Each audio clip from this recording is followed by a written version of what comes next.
भाई जो बोलते हैं ना डेयरी फार्मिंग करनी बहुत ईजी है, आज मैं आपको रियलिटी दिखाता हूँ। भाई जो ये गोबर करती है गायें, ठीक है, तो ये क्लीन करना बहुत ही ज़्यादा मुश्किल है। एक बंदे के लिए बहुत ज़्यादा मुश्किल है। आप देख सकते हैं डेयरी लगी हुई है, हफ्ते बाद इसको क्लीन करना पड़ता है, ठीक है।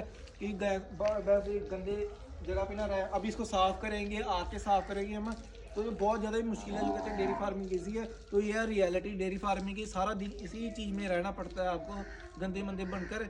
तो कोई काम इजी नहीं होता, फार्मिंग लाइफ नॉट इजी, ठीक है। अगर आपको ऐसी वीडियो चाहिए तो लाइक और सब्सक्राइब करें।